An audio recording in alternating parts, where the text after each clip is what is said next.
Good morning, Grade 7s, and welcome to WorksheetCloud Grade 7 Natural Sciences.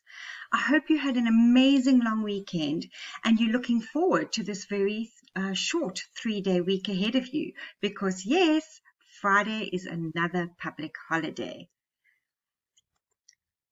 Right, today's lesson is properties of metals, semi-metals, and non-metals. For those of you who are joining us for the first time, good morning. My name is Mrs. Hall. Right, what are the learning objectives for today, Grade 7? We want to identify the position of both metals, non-metals, and semi-metals in the periodic table. We need to explain the physical properties of metals and non-metals, and then we're going to take a lot deeper look at semi-metals, or as they are also known, metalloids. Right, so here we have the periodic table in front of us. Hopefully this is bringing back memories from your last lesson. Over here we have the metals in red and the non-metals in blue and your semi-metals in yellow, or also known as metalloids. Grade 7s, I hope you all remember why hydrogen is on this side of the periodic table. If you cannot remember, please go back and watch my previous videos. Right, metals fall into very different categories, Grade 7s. So we have what we call ferrous metals, and these are metals that contain iron, and they include things like mild steel, iron, and stainless steel. Okay, they are known as our ferrous metals. Our non-ferrous metals are metals which do not contain iron, and they include metals like copper, aluminium, and tin. Not something you need to know in a lot of detail yet at a grade 7 level, but it has a lot to do with the chemical reaction that occurs with the different metals. So it's good to just know the names and the differences between them. Alloys, you do need to know in grade 7, and alloys, excuse me, are metals which are a mixture of two or more elements, okay? At least one of them of which is a metal. The purpose of an alloy is to create a metal with improved properties over the original. Steel is an alloy of iron and carbon and is a structurally stronger metal than both of them. Right. Alloys, things like copper, gold, and aluminium, are too soft for many uses, but can be mixed with other metals to make them harder for everyday use. So, for example, brass is used in electrical fittings. It is 70% copper and 30% zinc. So brass is an alloy. 18-karat gold is used in jewelry. It's 75% gold and 25% copper and other metals. So 18-karat gold is not pure gold, it's an alloy. Duralumin is used in aircraft manufacturing, and it is 96% aluminium and 4% copper and other metals. So duralumin is also an alloy. Right, let's take a look at the properties of metals and the language involved in describing the properties of metals. Now, I know this is a long slide with lots of information, but you know most of it already. But let's just read through it quickly so that you can understand the different concepts. So hard, you know, means not easily bent or broken. It has the property of being hard. Brittle is hard but easily broken or cracked. To corrode something is to become damaged by a chemical reaction, normally water. If something is tough, durable, or strong, it is able to withstand rough handling or treatment. Ductile is not a new term to you. We've been through it a few times already. It can be deformed without losing its toughness, okay? Like copper is ductile, it's rolled into thin wires. Malleable, also something not new to you, can be deformed by beating, bending or pressing it into shape. Tensile strength is a material with good tensile strength. It resists breaking under tension. Corrosion resistant is a metal which resists damage by chemical reaction. If something is lightweight, it is a metal which has a good strength to weight ratio. If something is soft, it's metals with comparatively low melting temperatures. They are easily scratched and malleable. A conductor is a metal which allows heat or electricity to flow through it easily. If something is weak, it is able to give way or break under pressure. And the surface finish is what a metal looks like once it has been polished. Right, so hopefully that's all new language to you, and you probably knew most of it, but always good to go back. Right, so let's take a look at this slide. Which metal is used in each object and why? This is just to start getting you to understand the properties of metals and why we use specific metals for specific objects. So over here we have a bridge made of iron because it is strong, it is malleable, and it is cheap to use iron. Here we have our wires made of copper because it is a very good conductor of electricity. Over here we have our discs made of aluminium because it is easy to shape and has a reflective surface. Move me out the way here. And here we have jewelry, our rings made of gold because it is shiny, malleable, and resistant to corrosion. Okay. So, why is the following objects made of metal? Okay, I want you to think, why are water pipes made of copper? I want you to think about that. Before I move to my next slide, I'm going to give you a chance. And while you're thinking about that, also, I want you to take a look at these alloy wheels. And obviously very important to boys because they love cars so much. And I'm sure one day, boys, when you're driving and you have your own cars, you're going to want alloy wheels. But why are they made from aluminium? Give me a reason, okay? So just think about that just for a second.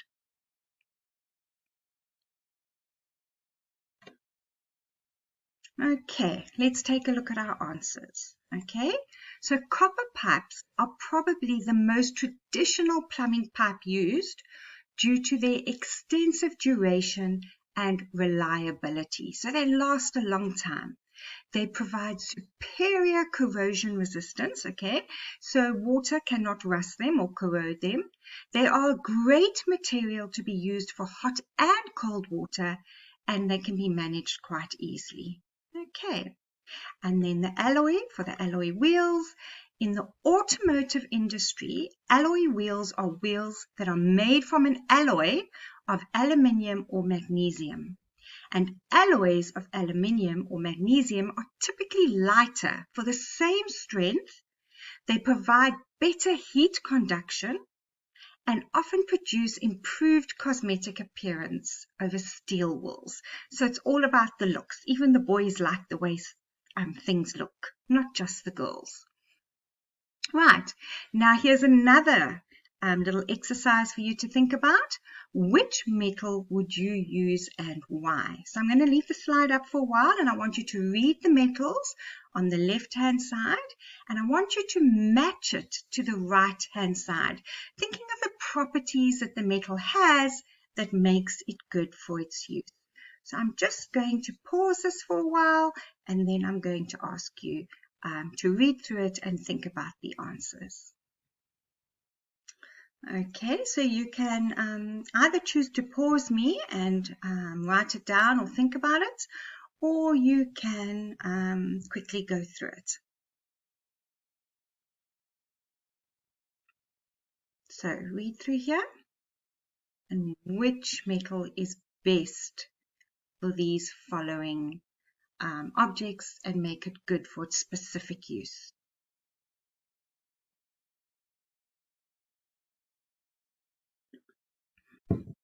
Okay, let's start. Okay, so let's start with water pipes. The metal I would choose here would probably be copper, and I've already explained why to you.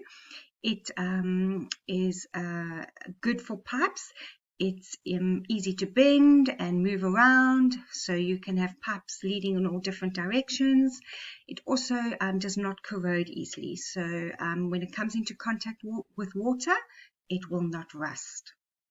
Saucepans, the metals that I would choose to use if I was going to buy a good saucepan, I would choose probably stainless steel and aluminium. Both are very good conductors of heat, so it will cook my food well. I would also choose a copper pot. It's great to have a copper pot, but copper is slightly more expensive, and aluminium and stainless steel are lighter. Okay, so cost does play a role sometimes. Jewelry, I would obviously use gold and silver. Obviously, they're both malleable, they're both ductile. Silver is very good with regards to luster, and it has a good reflective quality. But the best choice right now happens to be platinum. A lot of people are looking at platinum because of its strength and its resistance to tarnish. So it's a good choice for jewelry right now. Electrical wires, I would probably go for, well, I wouldn't, but I think a lot of the leading companies go for a copper for electrical wires because it's such a good conductor of heat. Conductor of electricity, listen to me, sorry, grade 7s, conductor of electricity.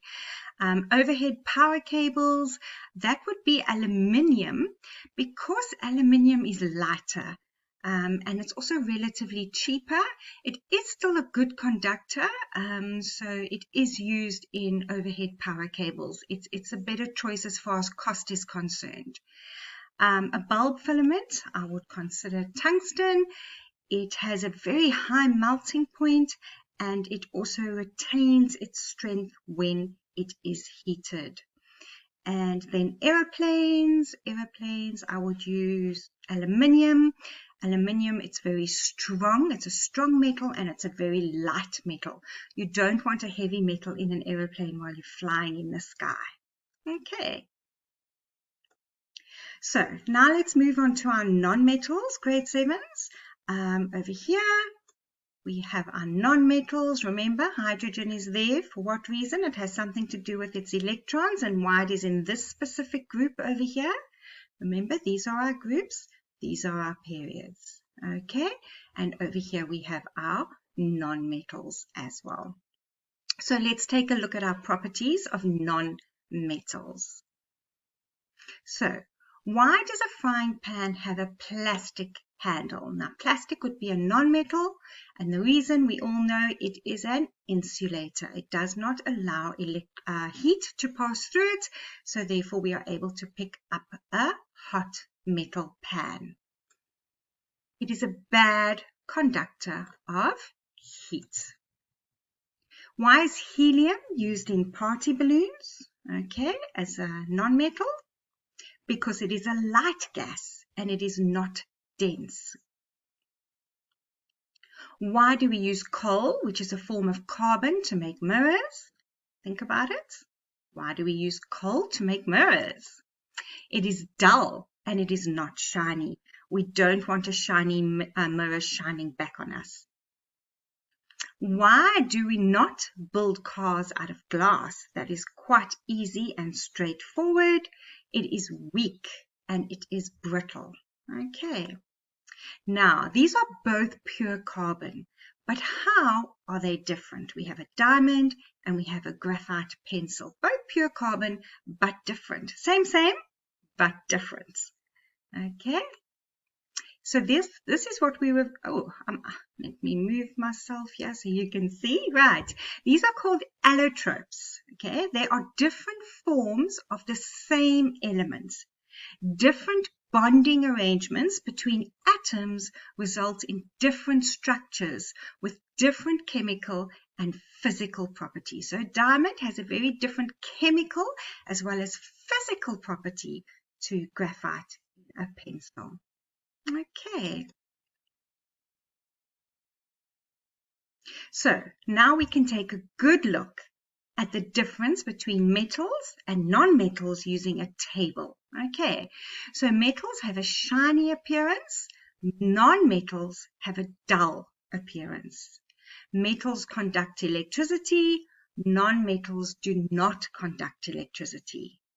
Metals conduct heat, non-metals do not conduct heat.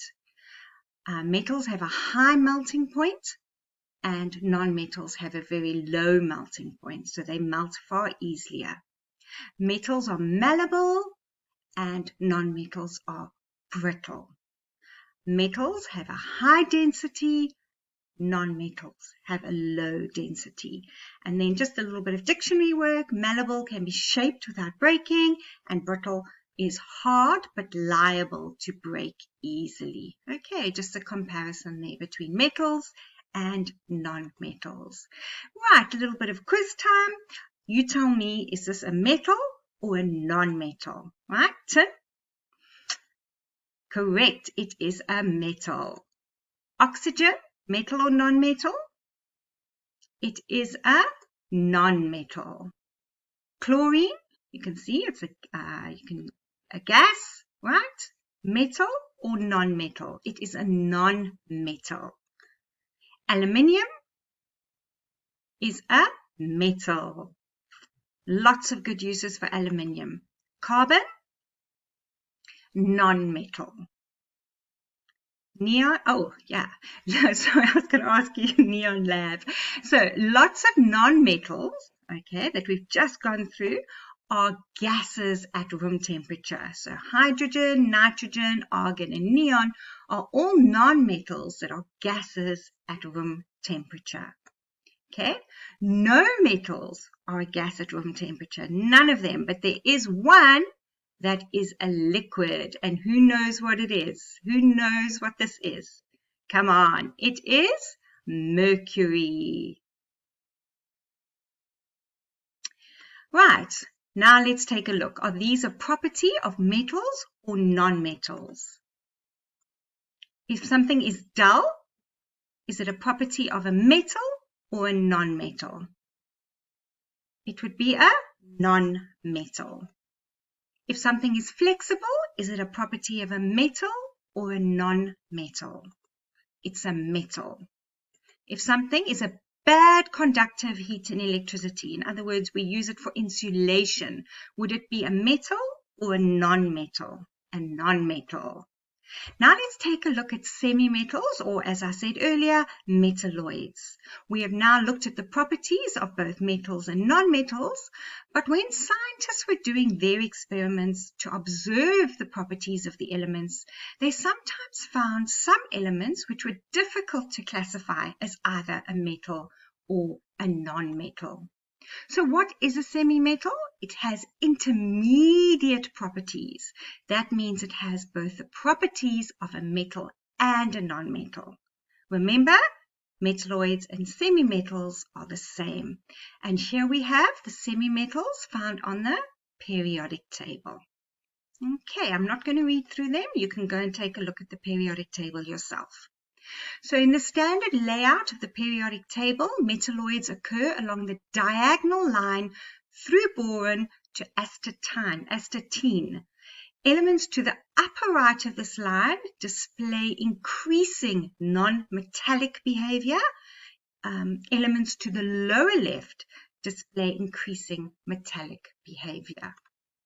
So it's a unique group of elements that share properties of both metals and non-metals. And here you can see the diagonal line quite clearly. Right, some semi-metals that we use that you might not be aware of. One of them is arsenic. It is poisonous and therefore used as a pesticide for insects, bacteria, and fungi. Another semi-metal, antimony, is used to make an alloy, and you all know what those are now, with lead, which is very hard and has many applications. As you can see, the elements have many uses all around us. Right, we use carbon, which is coal, as a fuel. We use chlorine as a disinfectant to purify water, and iodine is used as an antiseptic for wounds, and helium is used to fill balloons. Now, if I haven't got your attention yet, grade 7s, I'm hoping this slide does. One iPhone requires 46 elements, and it's not only iPhones, it's all of your cell phones. Okay, so just take a look at this. Okay, without the elements of the periodic table, you would not have your phones. Okay, so silicone is one of the most useful elements on the planet over here. And if you're watching this video on an electronic device, then you are utilizing silicone right now, or silicon, sorry. It's used in computer chips because of its semiconductor status and is mixed with other elements including boron, gallium, and phosphorus to increase its conductive ability. Now, some of the elements that we've been speaking about are definitely more common than others, but they all have specific uses. The next time you pick up your cell phone or boot up your computer, remember to thank this man over here, Jöns Jacob Berzelius. He is a Swedish chemist who discovered silicon in 1824. And the modern computing age would not be possible without him. So thank you, Jöns Jacob Berzelius. Grade 7s, thank you for watching. I hope you have learned something new today, and I hope you realize the importance of the periodic table and how it all links into your specific science lessons now, and how suddenly the world just seems to be coming together for you and how everything works. Grade 7s, there will be a homework sheet that you are welcome to download. Please remember, if you cannot answer all the questions on the worksheet, don't worry. Those questions will be answered in the next lesson. Have a great afternoon. Thanks for watching.